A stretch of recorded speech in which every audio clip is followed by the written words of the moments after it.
What's going on, guys? This is Rob, and spoiler alert, right? Ending explained. That kind of denotes there will be spoilers, but I feel like we have to say it for some people. So, spoiler alert for this. The ending of the Batman was great, because if you know what you're looking for, I feel like they're setting up for one of the most interesting Batman stories to happen in recent memory from DC Comics. So, talking about this ending for a second, as most of you guys know, when it turned out that Riddler was basically captured and then he was thrown into Arkham Asylum, which looks rough. Like, I mean, just from what little we saw of Arkham Asylum, it looks like hell. It looks like a pretty brutal place. But in the cell that he was in, the cell next to him was housed by a villain.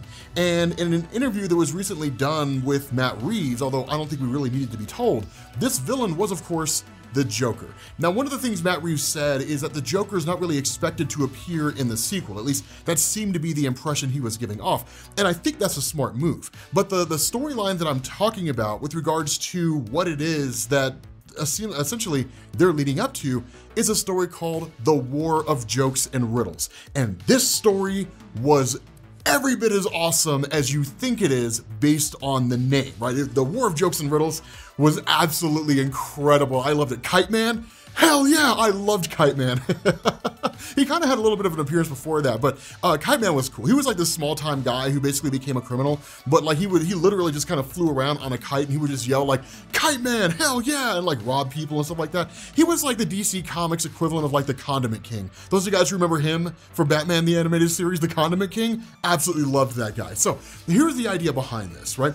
Talking about the War of Jokes and Riddles for a second, the cool thing about this story is that it was actually told in hindsight. It was basically around the time that Batman was supposed to marry Catwoman, and then I guess she bailed. I don't remember exactly how it was, that whole thing happened. But the important thing here is that he was telling Catwoman this story about the early days when he was Batman. I think it was like his second year or third year or something like that, and how basically things had popped off in such a way to where he ended up basically in like this giant Gotham-wide conflict with the Riddler and the Joker waging war against each other.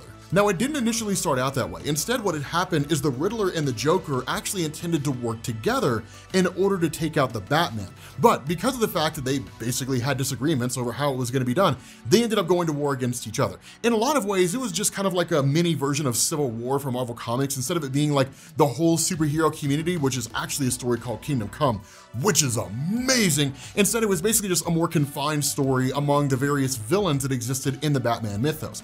And by and large, the villains as they existed in a relatively primitive form, meaning they were still fairly new to actually being villains, they were split among lines, right? So one group sided with the Joker, one group sided with the Riddler. Some of it was self-preservation, right? Which one they thought had the best possible chance of overcoming the other. Some of it was because they agreed with the other's ideologies. There were all kinds of different motivations behind it. But Batman was basically stuck in the middle, because this war was not just the Joker and the Riddler fighting each other, it was the Joker and the Riddler fighting each other, plus trying to fight Batman, and at the same time, the people of Gotham City were basically caught in the crossfire. And so it was one of those things where Batman is like trying to defeat the Riddler, and he's trying to defeat the Joker, and he's trying to keep himself alive, and he's trying to keep the people of Gotham City safe. There was a lot going on in this whole thing. Now, can you transfer this to the Robert Pattinson Batman films? Yes, but I feel like this should be a third Batman movie. And the reason why is because I could see them introducing villains in the second Batman film,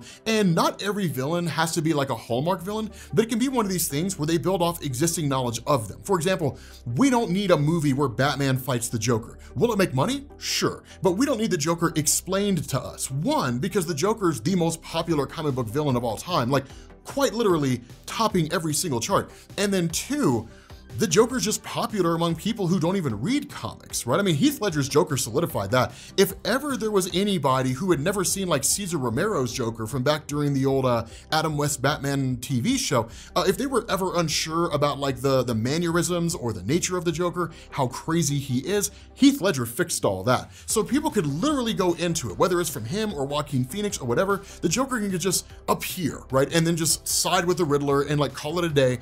And we basically know what the Joker's about. So we don't need like the ins and outs of his character. We already know what's going on with the Riddler, so we have that whole question answered. All that's left to do here is basically fill in the gaps. Now, do I think that like Batman 2 should be a sort of, you know, great big huge event where like Batman is fighting all these different criminals? maybe, right, possibly, it's entirely possible that like Batman 2 could just be like villains escaping or something along those lines, or some kind of situation unfolds because of the actions of the Riddler. It basically leads to chaos in Gotham, where the Riddler was like one of the first. And now all these people are coming out of the woodwork that Batman's never really heard of before, some of whom are small-time guys, Kite Man, Condiment King, things like that. Other ones are bigger people, Harvey Dent being splashed in the face and basically becoming Two-Face, things along those lines, right? Because as far as I'm aware in this movie, there was no reference to the actual character of Two-Face. So again, you get these small little things here and there, right? These possibilities on what you can get in different villains being introduced. Even then, the nature of the War of Jokes and Riddles doesn't really even have to be a movie that has like a whole bunch of Batman villains on one side and a whole bunch of Batman villains on the other. Would it be cool? Sure. What it could be is the Joker and his guys waging war against the Riddler and his guys. And that's it, right? And Batman's just trying to put out fires everywhere. I mean, the first Batman movie, like this one that we just saw,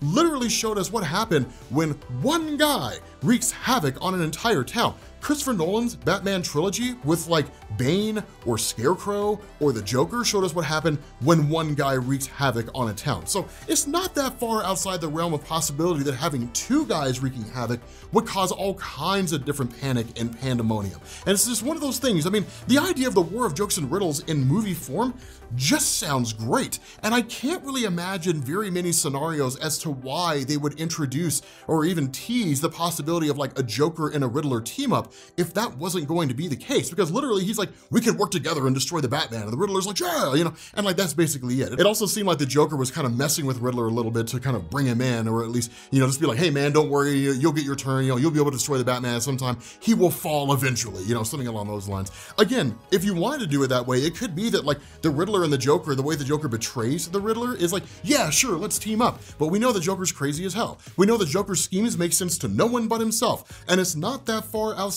the realm of possibility that the Joker would put on this perception that he's teaming up with the Riddler just in time to escape, and then turns against the Riddler. And it's like, if anybody's gonna kill Batman, it's gonna be me. But again, we don't really know what role the Joker is going to have in the future of the Robert Pattinson Batman films. The fact that it seems like he's not going to appear in a sequel is a pretty big thing, because it means either he's not really going to appear at all, or they're saving him for something. Because the Joker's one of these characters where if they're like, okay, we made $1 billion on Batman 1, let's have Robert Pattinson meet the Joker, it's gonna be $1.5 billion, right? Because if there's one thing that people love, it's seeing Batman fight the Joker. It's just a hallmark of like Batman movies. He's got to fight the Joker at some time. It's seemingly happened in virtually every iteration of any kind of Batman movie series ever. It happened in like Batman '89, didn't really happen subsequently after that because Jack Nicholson's Joker died. It happened in the Christopher Nolan Dark Knight trilogy, and it looks like it's gonna happen here. It even kind of happened in Suicide Squad a little bit, but not necessarily. Like it's one of those things that sort of happens, right? I mean, it's just one of those things that you expect.